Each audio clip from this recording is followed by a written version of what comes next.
Good evening. Good evening. Good evening. Um, so, it's the last weekend before the Christmas break, and we've watched Doctor Who tonight, and it's the Sontaran Strategem, Poison Sky, and again, let's make it abundantly clear. I remember being a tad disappointed with this back in the day. And that may have been something to do with the fact that we seem to be on a pretty good run of form with Doctor Who right now. I mean, this new Doctor Companion partnership is working very, very well.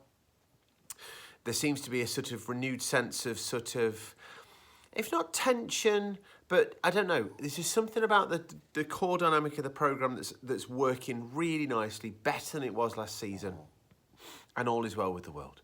And I seem to recall at the time feeling a little bit let down. Now, we've talked about two-parters before. There's a lot of weight on two-parters with this format of the show. When you've got a two-part story, you kind of feel it has to be just a bit more special.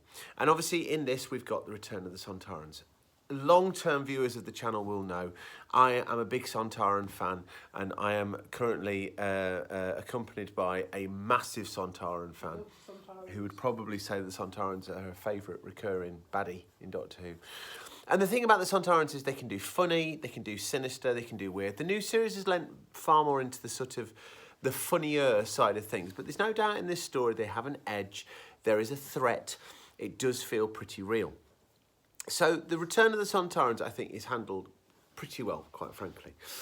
And I think the whole come back to Donna's family, beautifully done. There is going to be a disagreement in this house about the return of Martha Jones. I know that for a fact. Boo, boring. I think Martha coming back is great. Apart from that opening line, I'm bringing you back to Earth, which is the most just weird delivery of that line I could possibly imagine. It's funny how Freema Agyeman, I've forgotten how to say her name, it's shocking, seems to be, weirdly, more comfortable playing the clone in this story than she is playing Martha Jones in this story. Being more sort of robotic. Stop it. Elizabeth, be nice to Martha Jones. No. But that's fine. I love seeing Donna's family again. Oh, Bernard Cribbins. Oh, I love Bernard Cribbins. And Sylvia in this is class. And that bit where she's the one that resolves the cliffhanger. Just whacking the car with an axe. The doctor stood in the middle of the road being fairly useless. And she's like, no, I'm getting my dad out. Wallop. Which is exactly what you would do in that circumstance. So that's absolutely fantastic. Honestly, oh, and also, it's probably worth saying, it's obviously a bit heavy-handed. But I've just read a fantastic comic called World Without End that you should read. Whoever you are, go and read World Without End, because if it doesn't change your view on environmentalism and the way we work our world, then you probably have already read it.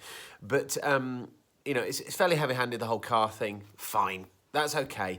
It does what Doctor Who should do. It taps into things that we're talking about and thinking about, and amps it up and turns it into something special. Nod to Kirsty Walk as well. Because in this household, we love Kirsty Walk. What a legend. We certainly do. Now, I've got two fundamental issues, though, with this story. And I genuinely think it's these two fundamental issues that hold it back. Please bear in mind, I've had a great time watching 2 episodes of Doctor Who tonight with my fam. We had a lovely old session. It was lovely. And if it wasn't for these two particular things, which are fairly substantive, I think these episodes would be coming towards top rank. The first is Luke, is it? Rattigan? So during the course of watching the episode, when he said, he's a good actor, and I sort of said... What's he called, Luke? I can't remember if he's called Luke. The kid, anyway. The genius kid. And when he said, he's a good actor, and I just, I let Winnie have her opinions, and I said, is he? Because I don't know who this actor is. And, he may have gone on to do ridiculously cool things. But there's something about his placement in this story that falls as flat as a pancake for me. And I just cannot really ascertain what it is. I mean... Is he American? Is that the issue? I don't know. I don't know what it is. If he's American, I don't know why he's American. I mean, if they've gone and got an American actor, you would have thought he'd be some sort of name actor to come in and play quite a substantive role in this story. I don't know why he would need to be American, but I feel like he was. You kind of feel as if that he should. This was surely a part written with somebody in mind.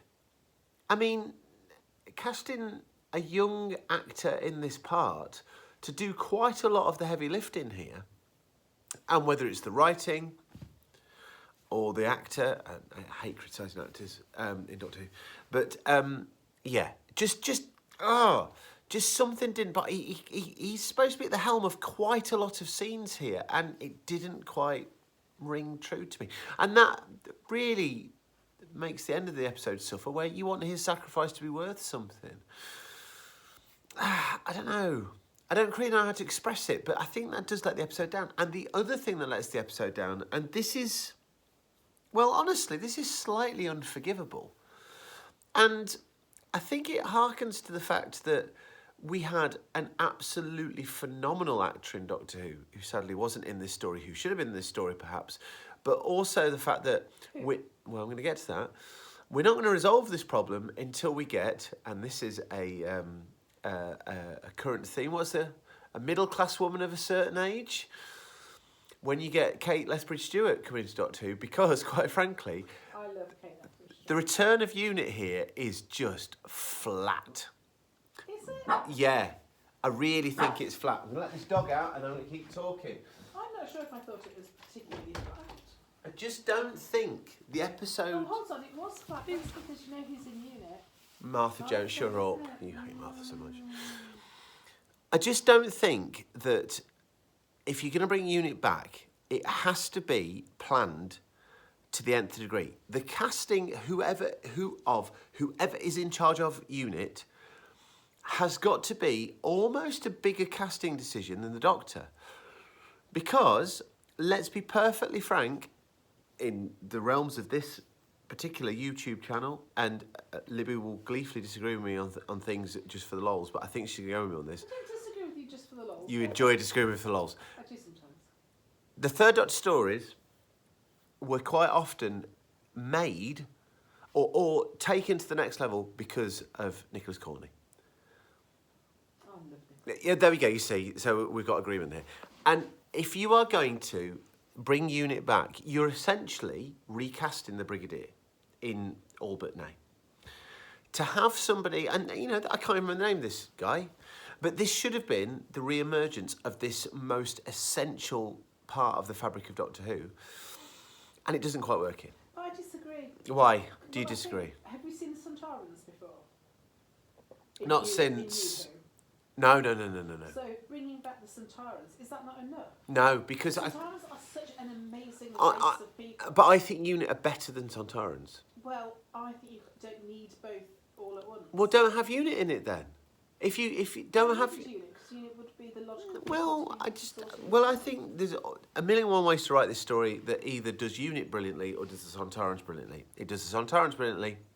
I really do think it does the Sontarans brilliantly. I enjoy the story. But, yeah. And that's the letdown. Because I want it to be Unit. And now, let's be perfectly frank. They do have a Unit character in this story who's absolutely great. Who is the next Sergeant Benton. And his name is Ross. And he's class, and the Doctor clearly likes him, and then they kill him off for a bit of an emotional heft. And it's just bonkers. A rewrite should have happened somewhere. Somebody should have called an audible, because that kid just has something about him. You know, when he's on screen with Tennant, you just feel it's like, yeah, this is working. I like this. Anyway, and that's what holds this story back. You know, your boy Genius needs to pop, and he doesn't. The dog's barking, weirdly. And Unit needs to be sublime, and it's not. So there we go. Anyway, my dog's gone a bit weird. Anyway, yeah, all good. See you later.